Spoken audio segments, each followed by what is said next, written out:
윤고은의 EBS 북카페 쉽지 않은 하루에 건네는 한 편의 에세이 꺼내 먹어요의 김신지 작가님 나오셨습니다. 안녕하세요. 안녕하세요. 아, 바람이 불기 시작하니까 가을이 딱 정말 됐고 그러니까 책장을 내가 굳이 넘기지 않아도 바람이 휙 날려줄 것 같은 왜 이렇게 감성적으로 시작하지? 가을이니까 100일장 한번 하나요? 우리 100일장 열어야죠. 가을에. 10월에 열어야겠어요. 누가 주최 측이 누구예요? 신지 작가님? 우리 꺼내 우리 먹어요. 북카페? 북카페가요? 갑자기 100일장을 연다고? 100일장. 꺼내 먹어요 시간에? 네. 아. 상시 100일장이 열리고 있는데 지금 긴장감이 없어요. 그래서. 출품작이 좀 저조해서요. 네, 제가 말씀드렸잖아요. 저 동구밖에서 하나가 오고 있습니다. 포기했습니다. 막 이렇게 중계를 하고 있는데. 하지만 이제 독서의 계절이자 아주 글쓰기에 좋은 가을이 왔기 때문에 10월에 한번 해봐도 좋지 않을까요? 10월쯤에 한번 100일장을 하겠다. 네. 좋습니다. 시제가 무엇이 될지 한번 고민해 보시고. 늘 이 시간에 뭐를 던지고 우리가 수습을 하지 않는 것 같아요. 수습은 하려고 하는데 원고가 와야 수습을 하죠. 자, 카페님들 뭐 하세요? 근데 우리가 또 몇 차례 이렇게 좀 강조를 했기 때문인지 그래도 꺼내 먹어요 테이블 원고가 오고 있더라고요. 다행이네요. 이게 또 저희가 익숙해져서 매회 언급을 좀 약하게 해서 그동안 잊고 계셨을 수 있어요. 맞아요. 우리가 수다 떠는 게 이 코너에 전부인 줄 알고 사실 여러분들 에세이를 기다리고 있는데 그래서 한 번 더 강조를 해드리자면 북카페 홈페이지 사연과 신청곡 게시판에다가 말머리를 테이블로 하셔서 에세이를 올려주시면 됩니다. 에세이 단 3줄도 괜찮고요. 그럼요. 에세이라고 하니까 더 부담을 가지시는 것 같은데 그냥 뭐 옛날에 썼던 일기 중에 이거 다시 읽어보니까 좀 괜찮은데 싶으면은 그런 거 보내주셔도 되고요. 맞아요. 분량 주제 아무 상관없이 보내주시면 저희가 일단 차곡차곡 받아서 한번 그걸 가지고 소개를 또 해보도록 하겠습니다. 그리고 전 좀 기대가 되는 게 일단 추석 연휴를 보내고 나면 에피소드가 많이 쌓이실 거예요. 좋은 것이든 나쁜 것이든. 그럴까요? 그럼요. 추석 연휴가 지나고 나면 에피소드가 쌓일 것이다 라고 하셨는데 기대하고 있겠습니다. 카페인 분들 어떤 것이 있을지. 그냥 나의 추석이 어땠는지만 보내주셔도 되니까요. 네, 들으셨죠? 네, 오늘도 바로 지금 덮어두었던 원고 다시 펼치시고 한번 해보시면 좋겠습니다. 오늘 우리 카페인 분이 또 사연을 가지고 오셨는데 어떤 손님이실지 오늘의 식탁에 앉을 사람 바로 만나볼게요.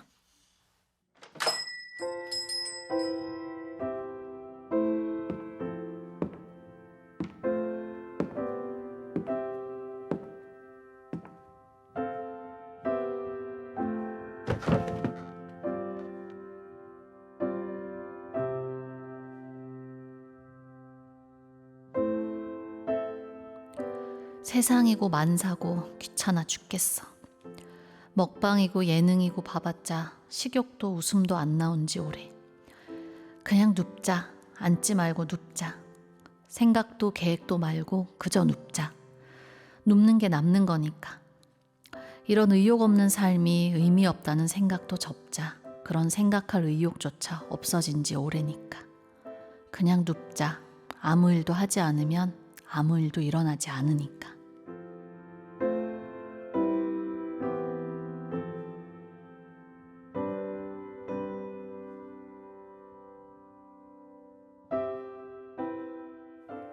네, 오늘 의욕 제로의 의뢰인이 오셨습니다. 지금 글을 쓰자, 어쩌자 얘기를 했는데 죄송하다는 말씀을 드려야 될 것 같은 느낌? 눕자. 그냥 눕자. 근데 진짜 낭독하는 동안도 힘이 빠지네요.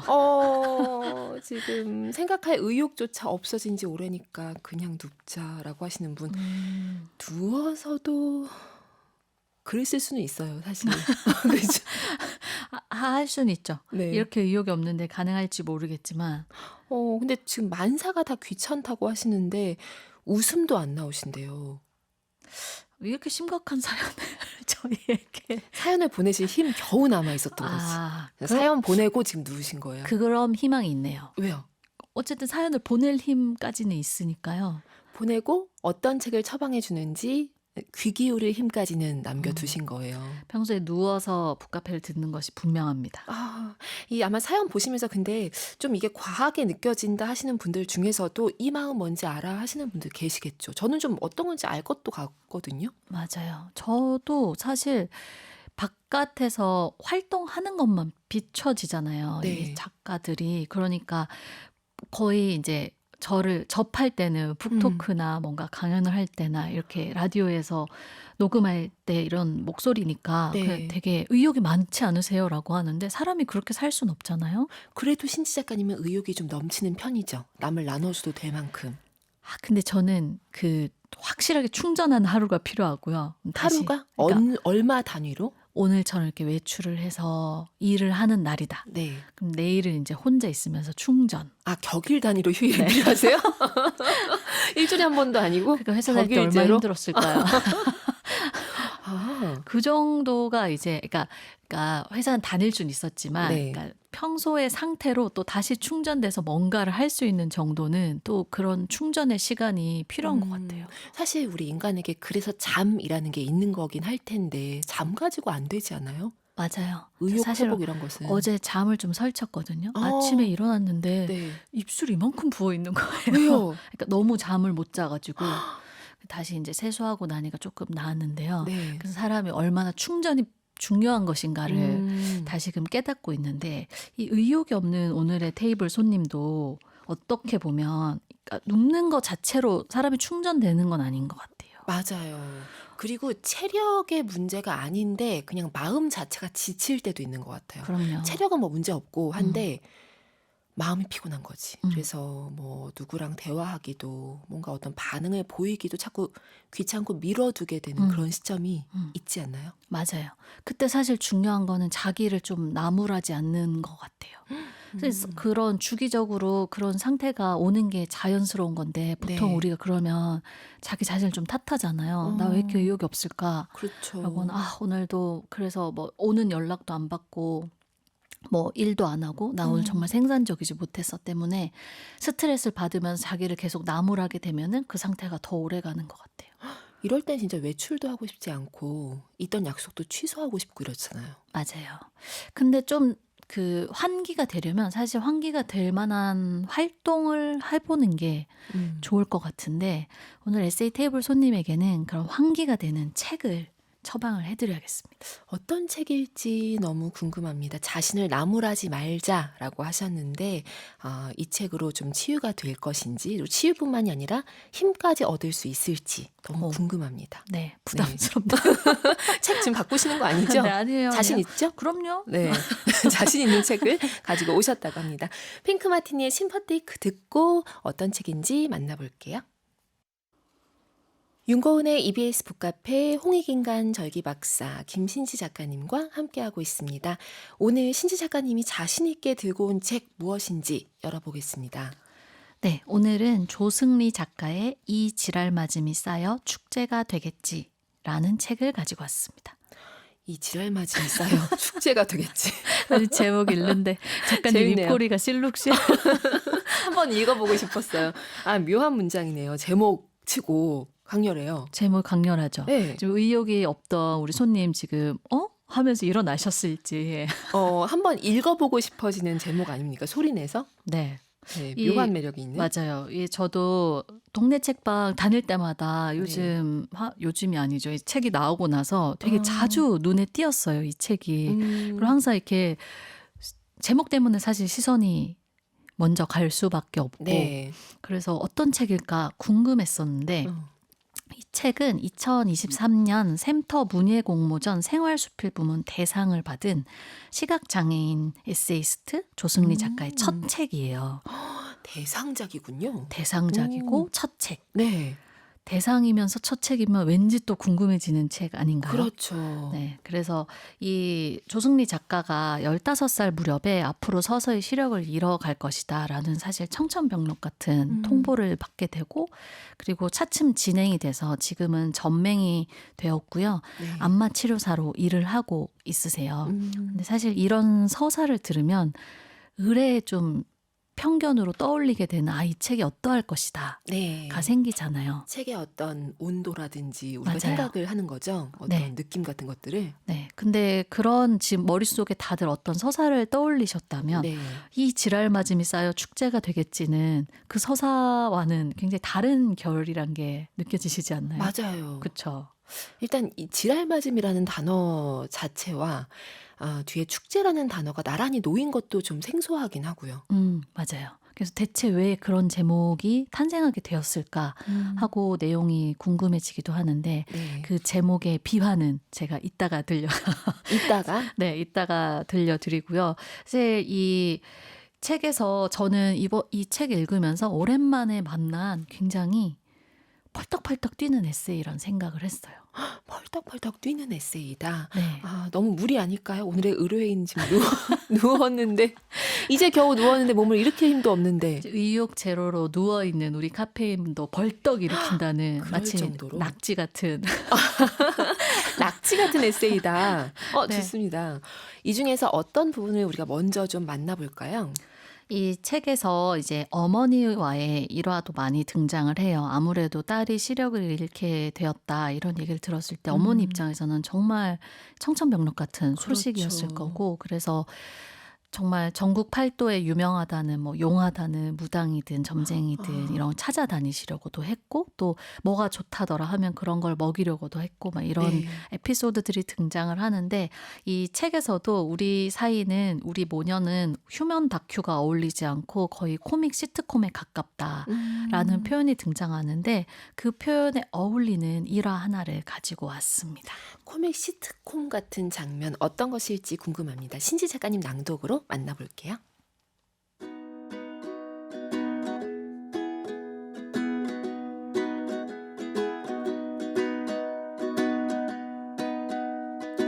나는 도시에 있는 시각장애인 고등학교에 진학했다. 추석 명절을 앞두고 집에 내려왔다. 엄마는 어딘가 들떠 있었다. 왜냐고 묻자 차례를 지내고 엄마와 갈 데가 있다며 말을 아꼈다. 다음날 엄마는 차례를 지내는 둥 마는 둥 하고 차에 나를 태워 어디론가 향했다. 목적지를 묻자 엄마가 말했다. 엄마 어려서 들은 얘긴데 저 산 너머 어떤 동네에 시집 가기 전 처녀가 갑자기 앞을 못 보기 시작했대. 그런데 지나가던 스님이 그 집에 들어와 쌀 한 사발을 시주받고 말하기를 저 산 너머 약수에 눈을 닦으면 다시 눈을 뜰 것이라고 했다는 거야. 그런데 조건이 하나 있는데 그 약수는 추석 당일에만 효험이 있으니 꼭 당일에 약수를 받아 눈을 씻으라고 당부했대. 그리고 그 아가씨가 스님 말대로 해서 눈을 뜨고 건넌 마을로 시집을 갔대. 내가 어렸을 때 큰집 고모들이 했던 이야기인데 얼마 전에 생각난 거 있지? 그래서 그 동네 경로당에 다니면서 수소문을 해봤더니 노인네들이 그 이야기를 꽤 많이 기억하고 있더라고. 그래서 내가 위치까지 알아봤지. 엄마는 의기양양하게 말했다. 나는 오래되어 썩은 듯한 그 이야기를 믿지 않았다. 그러나 기대에 찬 엄마를 바라보며 산통 깨는 말을 내뱉지도 않았다. 약수가 있다고 추정되는 장소는 생각보다 찾기 힘들었다. 겨우 지나가는 어떤 노인에게 약수터의 위치를 묻자 노인은 약수? 하고 한참을 생각하다가 그게 약수였나? 하는 뜨뜻미지근한 반응을 보이며 위치를 일러주었다. 노인에게 들은 대로 산 아래 차를 세우고 비포장 산길을 걸어 올라갔다. 그리고 목적지에 도착했다. 흙길은 질퍽였다. 내 어깨쯤 오는 바위 중간에 플라스틱 관이 박혀 있고 약수로 추정되는 물이 오줌 줄기처럼 쫄쫄 흘러나왔다. 엄마는 준비해온 막걸리를 여기저기다 부었다. 그리고 두 손을 빌며 무어라 기도했다. 나는 고무대야에 가득 찬 물을 쏟아버린 뒤 새로 받았다. 물은 깨끗하지 않았다. 두 손을 모아 물을 받아 눈에 뿌렸다. 그러고는 수도 없이 눈 닦아내기를 반복했다. 그 다음 가져간 종이컵에 물을 받아 엄마부터 한 잔 주고 나도 한 잔 가득 받아 마셨다. 물에서는 흙냄새가 강하게 났다. 서늘한 산바람이 몸으로 스며들었다. 나는 마지막으로 다시 물을 받아 눈을 닫고 더 이상 마실 수 없을 때까지 약수를 들이켰다. 신발은 진흙으로 엉망이었다. 돌아오는 길 나는 엄마에게 물었다. 기적이 있을까? 엄마는 그럼 우리한테 반드시 있을 거야 하고 대답했다. 그런데 엄마, 나 배 아파. 아까부터 위가 쿡쿡 쑤셔왔다. 어쩐지 물이 뿌연 게 영 상태가 안 좋더니 엄마가 말했다. 엄마는 괜찮아? 내가 묻자 잠시 아무 말도 안 하던 엄마가 눈치를 살피듯 조용히 말했다. 나는 안 마셨지. 그런 게 어딨어. 나보고 믿으라며, 약수라며. 내가 버럭버럭 소리를 질렀다. 내가 눈 들어갔냐? 네가 눈 들어갔지? 우리는 한동안 투덕거렸다. 그리고 다음 날 기적은 역시 없었다. 남은 것은 배탈로 인한 탈수 증세였다. 나는 연신 화장실을 드나들며 엄마한테 눈을 흘겼다. 그러거나 말거나 엄마는 내 정성이 부족한 탓이라며 내년에 다시 시도해보자고 복장 뒤집는 소리를 해댔다.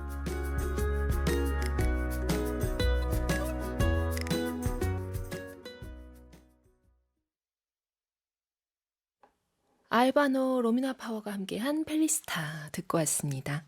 조승리 작가의 책 이 지랄 맞음이 쌓여 축제가 되겠지에 담긴 글 자귀나무를 듣던 밤 이렇게 신지 작가님 목소리로 만나봤습니다.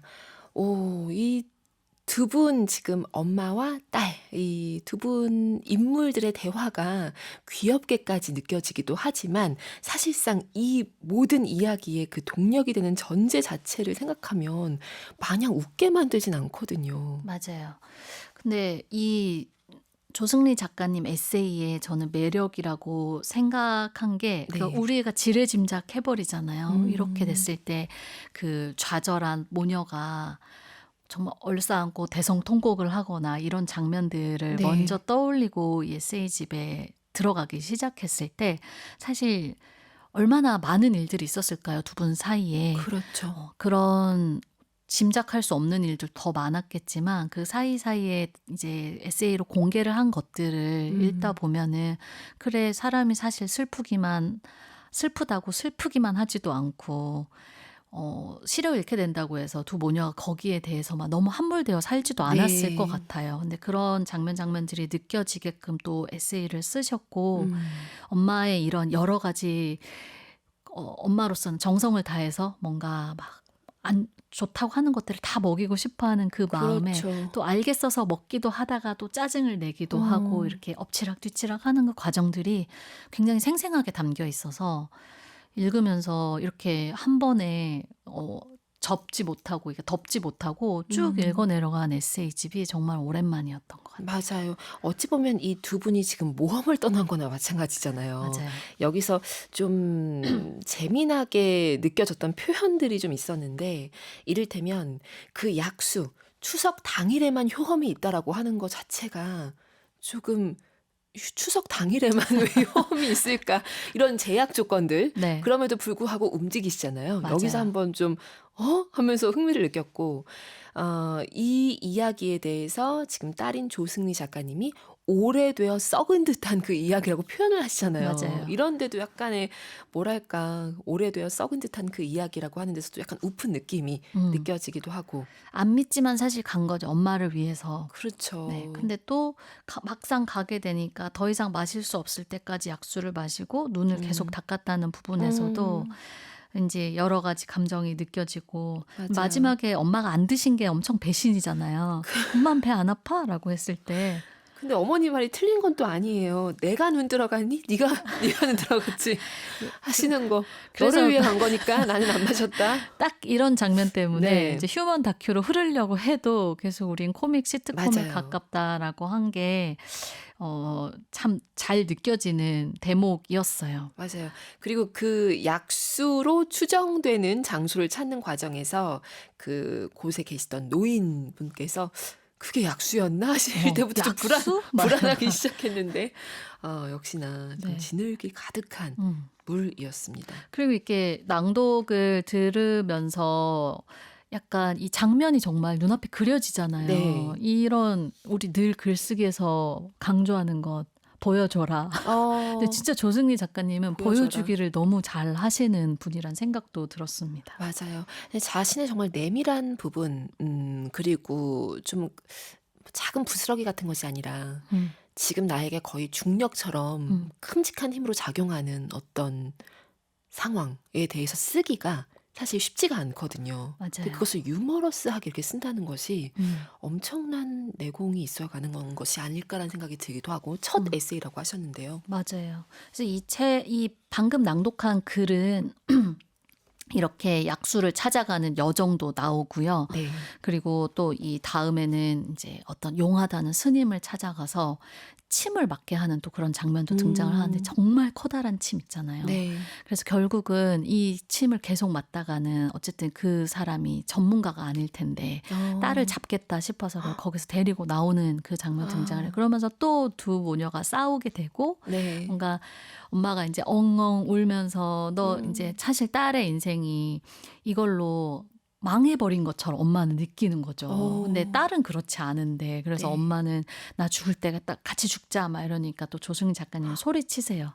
엄마 나 죽어. 나는 잘 살 거야 라고 하고 네. 근데 참 이 여러 가지 우프다는 말이 딱인 게 그러고는 이 글의 끝에서는 이제 어머니가 사실은 이 그날로부터 한 5년 뒤에 돌아가시게 되고 나는 실제로 근데 엄마한테 그렇게 소리친 것처럼 엄마 잘 살고 있어 라는 것까지 이어지는 글이어서 사람을 정말 울렸다가 웃겼다가를 이렇게까지 자유자재로 그러네요, 하는 진짜. 작가님을 너무 오랜만에 만나서 카페인 여러분들께도 꼭 이 에세이를 소개해드리고 싶었어요. 누워 계시던 의뢰인 일어나셨을 것 같아요. 네. 누워서 그냥 듣기는 참 어려운 글이었던 그럼요. 것 같아요. 그리고 누워있기 약간 송구할 거예요. 지금 몸을 뒤집으셨대요. 네. 네, 지금 약간 일어나실 준비를 하고 계십니다. 그러면 다른 지점 한 부분 또 저희가 열어보겠습니다. 네. 다음에도 아직 그 몸만 일으켰고 침대에서 일어나지 않은 우리의 의뢰인을 드디어 네. 일어나게 만들 오, 그런 글을 가지고 왔습니다. 어떤 글이기에 자신감을 보이시는지 바로 낭독 듣고 올게요.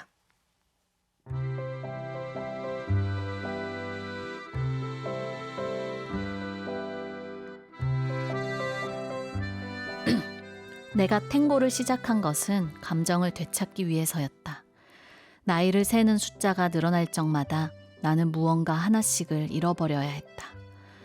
시력을 잃었고, 친구를 잃었고, 연인을 잃었고, 가족을 잃었다. 그리고 마침내는 감정을 잃어버렸다. 하루라는 시간이 기쁜 일도 슬픈 일도 없이 그냥 흘러갔다. 내 운명이 빙산 같다고 생각했다. 바다를 홀로 떠돌다 결국 녹아 없어져 버리는 빙산처럼 나의 삶도 시간을 부유하다 무의미하게 사라질 것으로 생각했다. 자괴감이 밀물처럼 내 안으로 파고들었다. 그런 날이면 나는 밤새도록 뒤척이다가 잠들기를 포기하고 오래된 영화를 보았다. 눈먼 퇴역군인 알파치노는 탱고바에서 아름다운 여인에게 탱고를 신청한다. 그날 밤 우연히 선택한 영화는 여인의 향기였다. 탱고는 운명처럼 나를 흔들어 놓았고 오랜만에 설렘을 느꼈다. 탱고는 잃어버린 감정을 찾기 위한 무모한 여행의 시작이었다. 하지만 용기를 내어 찾아간 탱고 학원에서 번번이 거절을 당하자 점점 의기소침해졌다. 하고 싶은 일이 할 수 없는 일이 돼버릴 때 나는 장애를 가장 실감한다. 탱고를 이대로 포기하고 싶지 않았다. 마지막으로 찾은 탱고 학원에서 지금의 강사님을 만났다.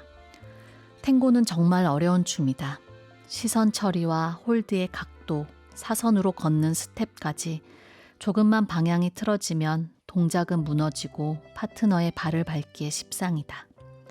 그런 탱고에서 나는 강사님의 가장 성가신 학생이다. 새로운 스텝을 배울 때마다 강사님은 무릎을 꿇고 앉아 손으로 내 발동작을 하나하나 잡아주신다. 또 내 수업에 앞서 직접 눈을 감고 동작을 연습하신다. 수업마다 나는 강사님의 노력과 배려를 느낀다. 하루는 강사님께 저 때문에 너무 힘드시죠? 하고 미안한 마음을 전했다. 그러자 강사님은 즐거워요? 춤추는 게 기뻐요? 그럼 나도 좋아요. 하고 후후 웃으셨다. 할 수 있는 일이 하나둘 늘어간다는 것은 즐거운 일이 늘어간다는 뜻이리라. 나는 탱고를 통해 즐거운 일을 하나둘 늘려가고 있다. 얼마 전 탱고 학원에 한 노신사가 방문했다. 그는 자신처럼 나이가 많은 사람도 탱고를 배울 수 있겠냐며 멋쩍어 하셨다. 강사님이 나를 가리키며 말했다. 이분을 보세요. 앞이 보이지 않아도 도전하시잖아요. 열정만 있다면 얼마든지 가능합니다. 노신사는 내게 물었다. 어렵지 않은가요? 어렵죠. 하지만 재미있어요. 내 대답에 노신사는 용기를 내셨고 지금 나의 파트너시다. 그는 나를 용감한 아가씨라 부른다. 또 어느 날은 아가씨 덕분에 나도 용기가 났다오 라며 나를 격려해 주셨다. 나는 그동안 실패가 두려워 장애를 핑계 삼아 하고 싶은 일들을 포기해 왔다. 잃어버린 것만 생각했다. 하지만 지금의 나는 다르다. 다르게 살려 노력한다. 하고 싶은 일을 할 수 있는 일로 만들기 위해, 불가능을 가능으로 바꾸기 위해 용기를 낸다. 탱고 수업은 내게 첫 도전의 시작이었고 내 가슴에 열정을 심어주었다. 누군가 내 손을 잡으며 탱고를 신청한다. 나는 고개를 끄덕이고 플로어로 향한다. 화려하고 격렬한 라틴 음악이 시작되면 나는 메스티소 여인이 되어 파트너와 사랑에 빠진다. 강사님의 구령이 플로어에 울려 퍼진다. 자, 어깨 펴고 고개 들고 홀드를 단단하게 잡고 슬로우 슬로우 퀵퀵 슬로우 슬로우 퀵퀵.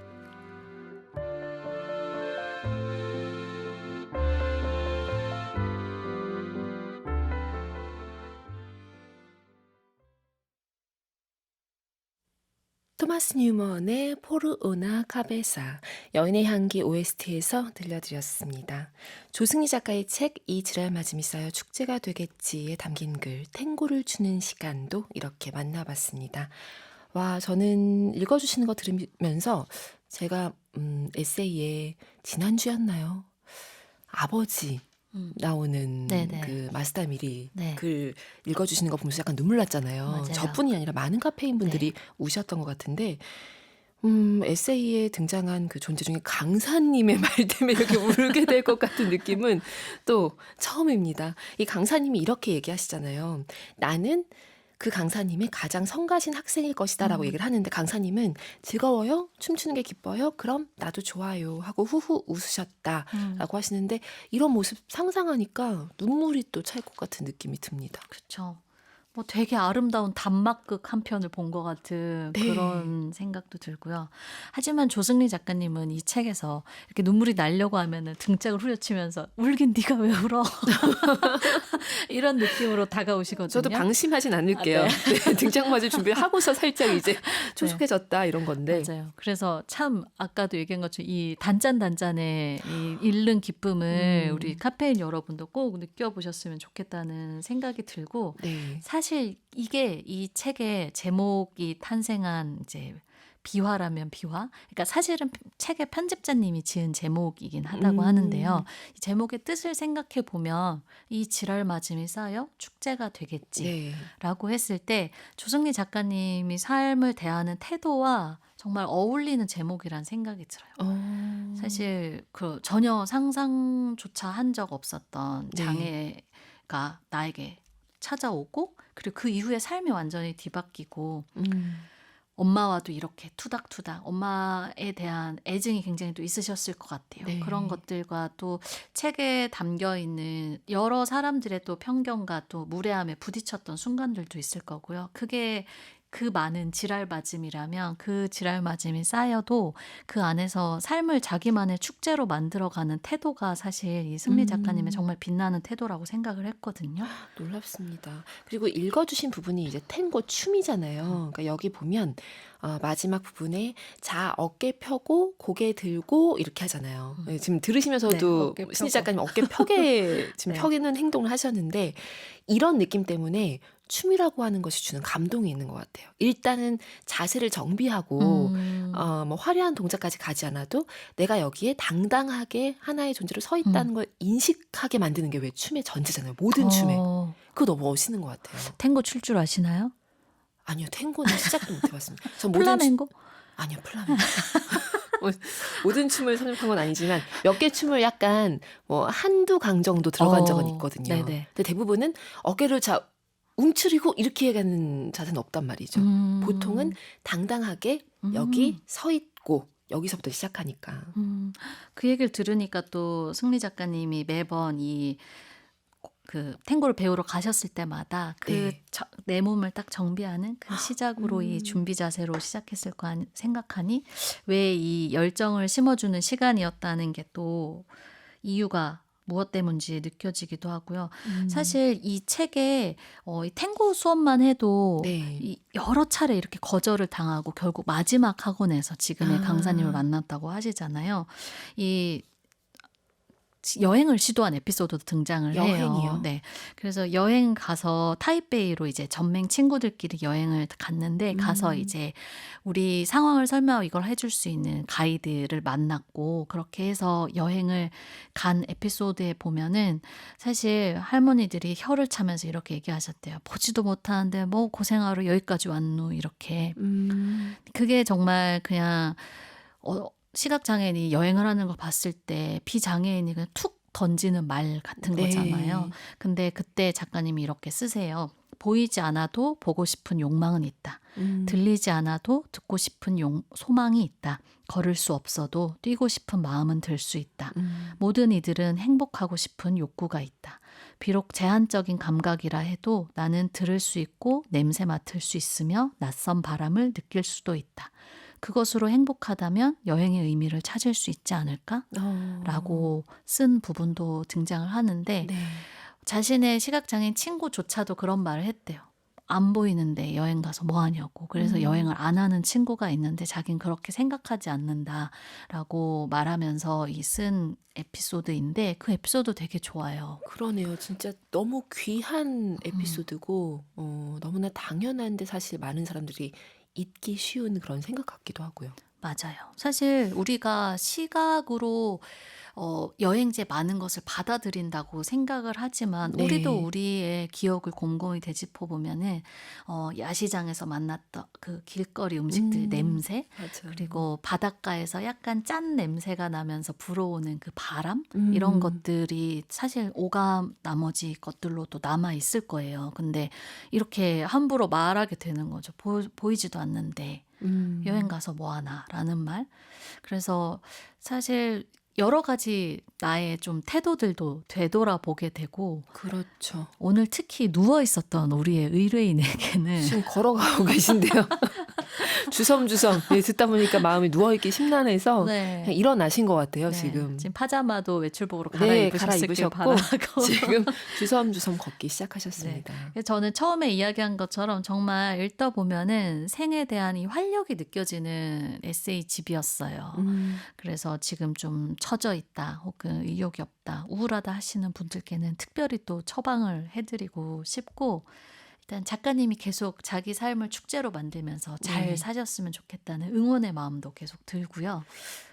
이 조승리 작가님이 글을 써서 이제 아마 이 공모전이었겠죠. 네네. 여기다 내시면서 대상을 받게 되시면서 책이 나왔는데 왜 글을 쓰기 시작했는지 특별한 계기가 있었을지 자연스러운 것이었는지 그것도 좀 궁금합니다. 제가 작가님 인터뷰를 좀 찾아봤는데 네. 어느 복지관에서 주관하는 글쓰기 교실에 이제 수강을 했는데 이게 글을 그때 처음으로 이렇게 써 보신 거죠. 네. 근데 그 담당 선생님이셨던 선생님이 원고를 이제 시각장애인 분들은 글쓰기 수업을 하면은 대리 낭독을 해주신대요. 이제 선생님들이 보통. 그런데 자신의 원고를 낭독하다가 선생님이 우신 거예요. 근데 그걸 보면서 그 눈물이 자신의 꿈을 좀 일깨워줬다. 그리고 선생님께 지금까지 있었던 일을 몽땅 잃어버리겠다는 심정으로 글을 막 써내려 가셨다고 해서 작가님 또 저도 눈에 뭐 눈물이 차올라. 조승리 작가님의 등짝 스매싱을 네, 들으니까 지금 울긴 네가 왜 등이 따가운 지경인데요. 그 선생님도 우셨다면서요. 맞아요. 근데 제 얘기 들려주시는 거 들으니까 진짜 글쓰기의 시작은 누군가의 인정, 칭찬, 공감 이런 거예요. 그게 그 사람을 계속 쓰게 만드는 거예요. 맞아요. 그래서 자신의 이야기에 이렇게 공감을 해서 눈물을 쏟는 선생님 보면서 근데 너무 좀 그 표현도 귀엽지 않아요? 선생님한테 다 일러 바쳐야지 라는 심정으로 글을 이제 그때부터 정말 쏟아내듯이 막 쓰신 거죠. 그래서 선생님이 사실은 제안을 하셨대요. 네. 그 원고를 받아보고 이건 근데 출판을 했으면 좋겠다. 나 혼자 읽을 글이 아닌 것 같다. 라고 이야기를 하셨다는 그런 사연들도 에세이나 또 다른 팟캐스트 출연해서 한 인터뷰에서 볼 수 있었는데 한 사람이 글쓰기를 시작하게 된 음. 계기도 방금 말씀하신 것처럼 되게 와닿으면서 정말 천만다행이다. 이 책이 출간돼서 그렇죠. 더 많은 독자들이 볼 수 있게 됐다는 것이 선생님을 그리고 정말 잘 만나신 것도 참 좋은 일이죠. 진짜 좋은 분들을 많이 만나셨네요. 아까 그 댄스 강사님도 그렇고 맞아요. 글쓰기 선생님도 그렇고. 네. 그쵸? 여행 가셨을 때 그 가이드 분도 되게 좋으셨다는 표현에서도 등장을 하는 게 보통 시각장애인 분들은 뭐 그런 은행이든 관공서든 가면은 그 같이 온 사람을 보고 얘기를 하는 게 느껴진대요. 네. 그러니까 나의 일인데. 아. 근데 이 가이드분은 항상 이제 마치 눈을 마주치는 것처럼 정확하게 그 사람의 얼굴을 보면서 얘기해주는 그런 태도에서도 너무 좋은 사람을 만났다는 게 느껴졌다는 얘기를 하셨는데 그 부분도 되게 와닿았고요. 그렇군요. 아, 더 얘기 들으면 눈물 날 것 같아요. 제 등장 맞기 전에 이제 이쯤에서 접도록 하겠습니다. 음악 듣고 그러면 카페인님 글도 만나볼게요. 요요마 캐스린 스토시 함께한 피아졸라 리베르탱고 띄워드립니다.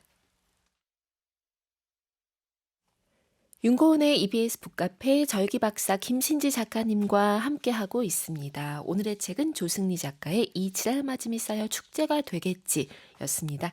이 책 누군가에게 선물하면 좋을까요? 만약에 선물을 하고 싶다. 어떤 사람에게? 일단 누워있는 우리 누워있는 분들에게? 친구가 네. 이제 의욕이 없다. 뭐 음. 자꾸 그런 뭐 삶의 재미도 의미도 없는 것 같다. 네. 라고 하면 이 삶에 대한 활력으로 펄떡펄떡 정말 그 새벽 시장의 활어처럼 펄떡펄떡하는 네. 글이거든요. 낙지 에세이. 네. 그리고 우리 카페인 여러분들 다 에세이 쓰고 싶어하는 마음이 있지만 어떤 글을 써야 될지 모르겠다 하실 때 조승리 작가님 또 에세이를 보시면 엄청 자극도 되시고 저는 되게 좋은 에세이 읽으면 내 글을 쓰고 싶어지거든요. 그런 마음도 아주 절로 충전이 되는 책입니다. 아마 궁금함 느끼시는 우리 카페인 분들 많으실 것 같습니다. 참지 마시고 책 펼쳐보시면 좋겠습니다. 왜 참죠? 이런 마음이 너무 많이 들면 이제 어떤 마음은 또 누르고, 왜냐면은 사실 북카페에서 소개하는 책들 다 마음이 동하기 시작하면 끝도 없으니까 좀 요건 참아볼까 싶을 수도 맞아요. 있는데 참지 마세요, 여러분. 네, 바로 펼쳐보시기 바랍니다. 그러면 카페인님 글도 바로 만나볼게요.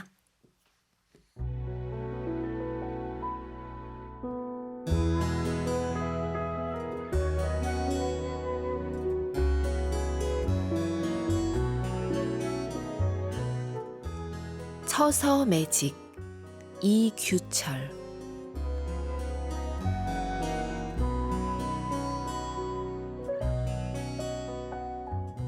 (2024년) 우리의 여름은 어떻게 기억될까? 낮에는 아열대 지방의 뜨거운 열기와 열대야로 열기가 식지 않는 잠 못 이루는 밤으로 기억될 것이다. 우리에게 언제쯤이면 가을이 찾아올까? 과연 이 더위는 식기나 할까? 우리의 간절한 바람은 시간을 벗삼아 오매불망 기다림과 같았다. 하지만 우리가 그토록 기다린 가을은 마법을 부리듯 더위가 조금씩 누그러지며 우리 곁에 와 있다. 처서매직, 이토록 기다렸던 해가 또 있었을까? 밤새 사우나의 열기처럼 뒤덮였던 공기는 이제 선선한 아침 공기로 우리의 하루를 맞이해준다. 숨막히게 뜨거웠던 햇볕의 세기도 저녁 즈음에는 수위가 조금씩 옅어짐을 느낀다. 끝나지 않을 것 같은 여름도 처서매직 이후로 내년에 다시 만날 것을 기약해본다. 바닥 분수의 물장구와 워터파크의 파도풀, 여름 안에서 행복했던 한박 웃음도 내년으로 미뤄야 하겠지? 시간이 흐르고 어김없이 약속을 지키는 처서매직처럼 한결같이 우리의 삶 속에 행복의 마법을 부렸으면 좋겠다.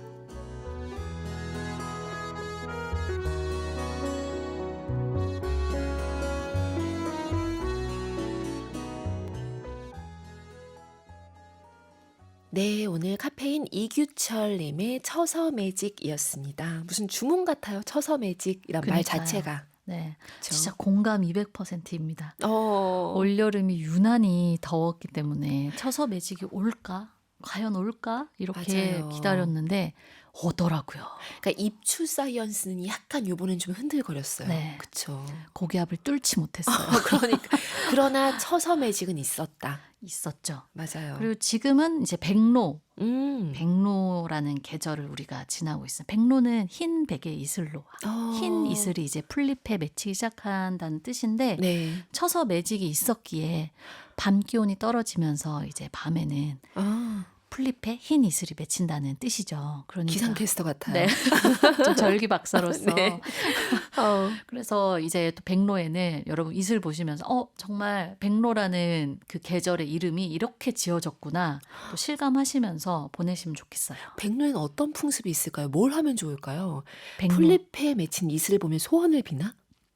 그런 건 없었죠? 네. 없었어요. 제가 절기에 대해서 찾아봤을 때는 절기에 대해 한참 공부할 때 찾아봤을 때는 뭐 콩잎에 맺힌 이슬을 이렇게 훑어서 먹으면 배가 안 아프다. 뭐 이런 아, 옛날엔 이런 속설이 오. 있었대요. 네. 그래서 귀엽네? 라고 생각하면서 그 귀여운 행위도 하셨으면 좋겠네요. 한번 우리가 이제 콩잎이 콩잎을 구하기가 시골에 가지 않으면 또 그렇죠. 그리고 콩잎이 아시죠? 이게 전 대한민국에서 먹는 게 아니고 특정 아. 지역 쪽에서 좀 많이 드시는 것 같더라고요. 약간 아. 경상도 지역에서. 오, 그래요? 제 주변의 통계로는 그런데 네. 어디 충청도에서 사놓는 거 아닌가요? 네, 전라도에서 확실치는 막 않습니다. 우리도 먹습니다 이러면 예. 어떡해요? 알고 싶습니다. 카페인님들 사연 주세요. 아무튼 저는 콩잎이 좀 낯설었어요. 나중에 알게 됐어요. 뭐 아무튼 백로와 콩잎, 네. 이슬 이런 걸 떠올리시면서 우리 처서 매직이 있어서 얼마나 지금 바람이 반가워졌어요. 그래서 이 좋은 날씨를 마음껏 느끼면서 누리면서 또 네. 추석 연휴 보내셨으면 좋겠네요. 이게 절기를 또 챙긴 우리 이규철님 에세이 너무 좋았습니다. 그러니까요. 아주 반가웠어요. 백로에 대한 이 에세이도 기대하고 있을게요. 규철님, 네, 연재해 주셔도 좋아요. 콕 집어가지고 규철님 좋아요. 이대로 한번 백로까지 가보시죠. 괜찮은데요? 네, 콕 이렇게 집어서. 콕 집어서 얘기하면 네. 규철님의 또 절기 에세이 깜짝 기다리겠습니다. 놀라시겠네요. 지금 주섬주섬 시작하실 수도 있겠죠? 기대하겠습니다. 오늘 절기 박사님과 함께한 시간 즐거웠습니다. 다음 주 기대할게요. 안녕히 가세요. 감사합니다. 또 만나요. 네. 쿱의 쿱 아일랜드 블루스 들려드리면서 오늘 마무리하겠습니다. 카페인 분들 오늘도 고운 하루 만드세요.